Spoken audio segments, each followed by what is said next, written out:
Assalamualaikum warahmatullahi wabarakatuh. Oke, ketemu lagi dengan Iwan Bocana. Kali ini kita mau membahas tentang, khususnya ya, tentang hama kumbang tanduk atau wawung pada tanaman kurma dan cara efektif mengatasinya. Di sini saya terapkan ini ya, dalam satu lahan ada tanaman kurma, juga saya menanam dua kelapa satu dua ya. Dulu tujuannya gini, awal, tapi belum sempat saya publikasikan, karena di awal-awal saya nanam kurma itu yang sudah saya pindah ke lahan ini sama itu awal pertama, dulu dua-duanya diserang kumbang tanduk. Saya mengatasinya dulu gini, pakai pasir. Memang ada tutorialnya di depan, di video-video yang lalu sudah saya sampaikan. Tapi gini, tetap kan,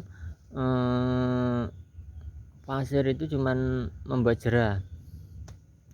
Kita pengen ada solusi yang gimana ya, kayak tujuannya, prioritas saya nanam kurma. Dalam percobaan saya itu gini, gimana caranya biar kumbang itu teralih nggak nyerang kurma tapi menyerang tanaman yang lain, misal kayak kelapa gitu ya. Sejauh ini memang berhasil metode seperti itu, karena menurut pengamatan saya semua kurma yang kita tanam ini aman, nggak diserang sama sekali. Setelah ya diadakan pasir, terus ada tanaman pengalih, nanti kita ulas sendiri ya tentang gimana penjelasannya kok bisa dapat mengalihkan dari kurma ke kelapa. Satu catatan penting ya di daerah saya, terutamanya di tempat saya ini ya,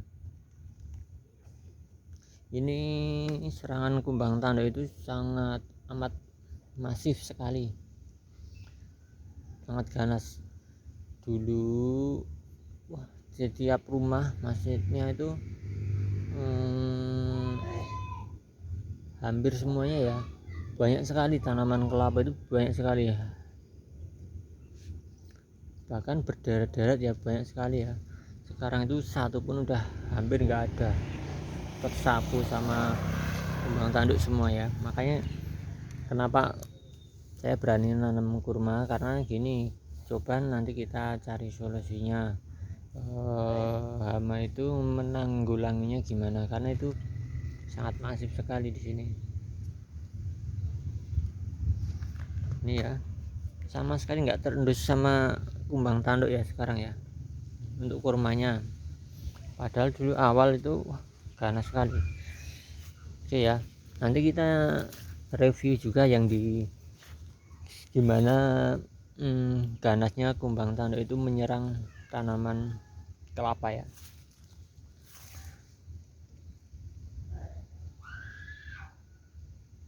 Ini ya yang gini kurma ya, umur sekitar ya jalan ke 6 tahunan lebih lah.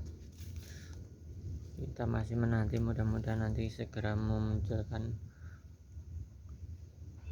bunganya, dan nanti kita juga siap reviewkan kepada teman-teman. Ini sekalian kita sirami ya.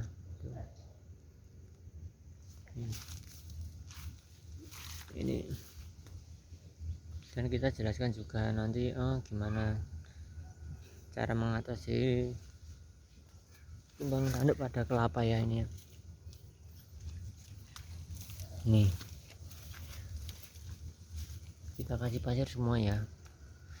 Ini karena kemarin ini kita bongkar karena serang kumbang tanduk, jadi kumbang tanduknya itu sekarang pintar ya, dia nyerangnya dari atas. Karena sini kita kasih pasir, misalnya 1 bulan ini kita lupa nggak ngasih nih, yang di atas kan udah nggak ada pasirnya, dia nyerangnya dari atas, jadi masuknya dari pucuk sini dia, terus ini,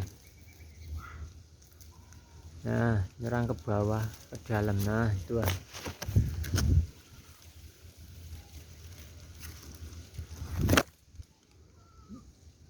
karena dia nyerang ke bawah dari atas, jadi di tengahnya itu ada lubangnya ke bawah lah, kan kita ketahuan kan sama kita.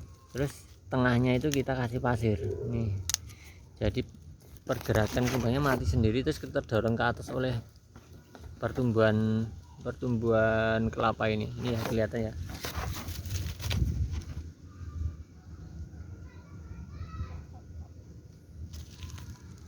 Nih mati di pohon karena kena ini ya. Ini kelihatan ya, ada kumbang tanduknya ya, kena pasir mati dia, karena lehernya kalau keisi pasir dia mati, dia sudah nggak bisa nanduk lagi, udah nggak bisa gerak lagi. Jadi dia emang nyerangnya dari ujung, kan pasir sini, tetap pasir kan turun ke bawah ya, turun ke bawah karena ini pertumbuhannya ke atas, ini pasirnya kan tetap turun ke bawah, yang di pucuk kan belum kena pasir lah, dia masuknya dari pucuknya situ. Tapi gini, efektifnya menurut saya itu gini, dia nyerangnya nggak nyerang kurma sama sekali, aman kurmanya, tapi kelapanya diserang terus, nggak cuman sekali dua kali, ini terus nanti. Karena apa? Karena kalau kita nggak ngasih rutin pasirnya kayak gini, tetap diserang. Dan yang kita amati, yang nyerang tanaman kita itu malah kumbang tanduknya itu ini ya, kita ambil ya, udah mati karena kena pasir. Nih mati ya kumbangnya ya. Kumbangnya itu menurut pengamatan saya malah yang betina, karena biasanya yang jantan itu kan ada tanduknya tuh, tanduknya agak banyak, maksudnya kayak punya apa ya, tanduknya kayak bercabang itu, kayak bercula kayak badak itu loh. Tapi yang ini enggak, cuman tanduk biasa kecil gitu, polos. Berarti emang yang betina lah menurut saya gitu ya. Ini nyerangnya dari atas, tapi ya udah, yang ada lubangnya itu kita masukin ini dari sini dulu. Ini kan sebelumnya di dalam sana tuh nggak kelihatan, makanya ini kita sempat kita patahkan untuk ngelihat, itu nggak kelihatan juga karena udah masuk di dalam sana. Yang keserang dulu mulai dari sini, tapi di dalam sana. Nah jadi kita itu nggak tahu di dalamnya itu ada kumbang atau enggak, itu awalnya nggak tahu, tahunya sudah kedorong ke atasnya baru tahu. Tapi kita isikan pasir ya, pasirnya kita isikan di lubang itu, kita isikan pasir.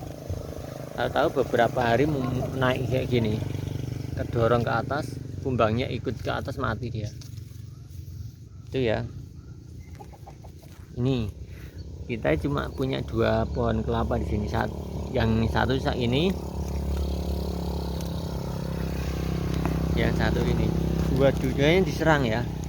Ini sama, kita isi pasir juga nih, kan ada lubangnya di tengah tuh, menyerangnya dia dari atas.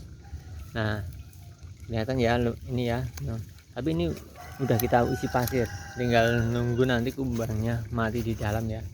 Sama pinter dia, nggak dari samping. Kalau dia nyerang dari samping kan ada pasirnya, dia dari atas ini, jadi saya belum ada pasirnya karena nggak bisa nempel pasirnya. Ini ya,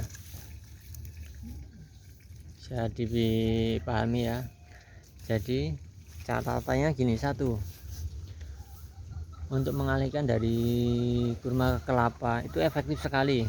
Ternyata walaupun udah dikasih pasir, dia tetap nyari celah. Oh dia masuknya dari atas, biasanya itu dari samping sini, dari samping sini, karena samping ada pasir toh, dia dari atas.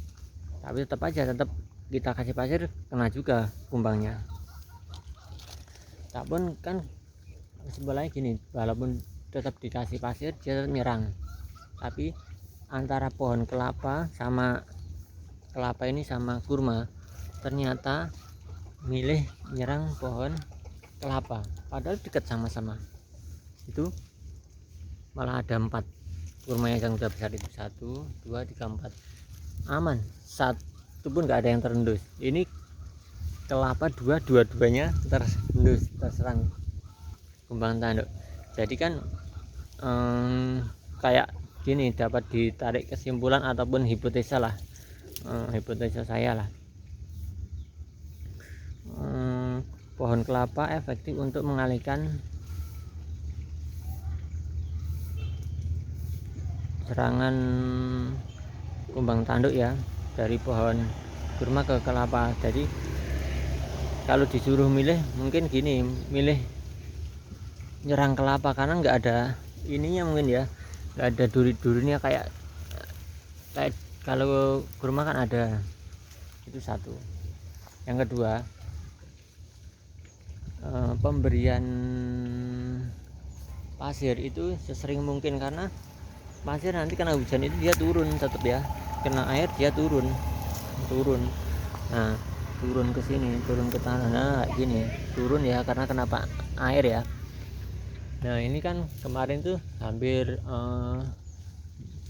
sekitar berapa mingguan lah kita kurang fokus untuk ngelihat ini, tahu-tahu udah ada yang nyerang ini ya. Biasanya kan rutin kita kasih nih, sama untuk yang kurma juga nggak kita kasih, tapi masih aman semuanya. Itu ya, mudah-mudahan sedikit ilmu pagi ini yang bermanfaat dalam. Oh ya, kita perlu tampilkan waktunya ya. Hari ini itu 28.08.22 hari Minggu pagi ya. Kenapa kita selalu tampilkan waktu? Karena untuk mengingat kapan video itu kita buat gitu ya. Untuk sekedar mengingatkan pribadi aja. Mudah-mudahan tipsnya itu bermanfaat ya. Jadi misalnya tapi gini, karena apa, walaupun tanaman kelapa itu sangat efektif untuk mengalihkan, tapi ya harus gini ya, harus kita tanggulangi ya. Karena kalau sudah dia kumbang itu modelnya makanya di sini nanti dia udah makan dalam. Nah dalam itu dia buat apa ya, kayak buat sarang, nanti beranak pinak kalau nggak kita tanggulangi. Jadi nanti malah banyak juga. Kalau udah ditanggulangi udah aman, karena nanti pohon kelapa misalnya ini pohon udah gede nih, dia masuk nyerang di sini, makan di dalam. Nah dia bersarang di dalam, beranak pinak di dalam, jadi banyak nanti ya, membuat koloni juga banyak juga nanti, makanya harus ditanggulangi juga. Tapi kan kesimpulannya itu efektif untuk mengalihkan ya. Semuanya itu dapat kita amati, dapat kita pelajari, dapat kita share, dan mudah-mudahan bermanfaat. Karena apa, kita memberi manfaat orang lain itu menurut keyakinan kita, pahalanya akan terus mengalir. Nah disitulah poinnya. Mudah-mudahan bermanfaat, karena apa, ilmu yang bermanfaat itu nggak ada putusnya pahalanya. Itu yang kita pahami ya. Mudah-mudahan selalu bermanfaat buat saya, buat teman-teman pencinta kurma, tanaman, dan juga buat petani di seluruh Nusantara. Oke, sekian dulu ya, mudah-mudahan bermanfaat. Jangan lupa like, comment, subscribe juga. Akan kita videokan juga ke depan tentang perkembangan tanaman kurma, dan tetap semangat rajin menanam ya. Oke, wassalamualaikum warahmatullahi wabarakatuh.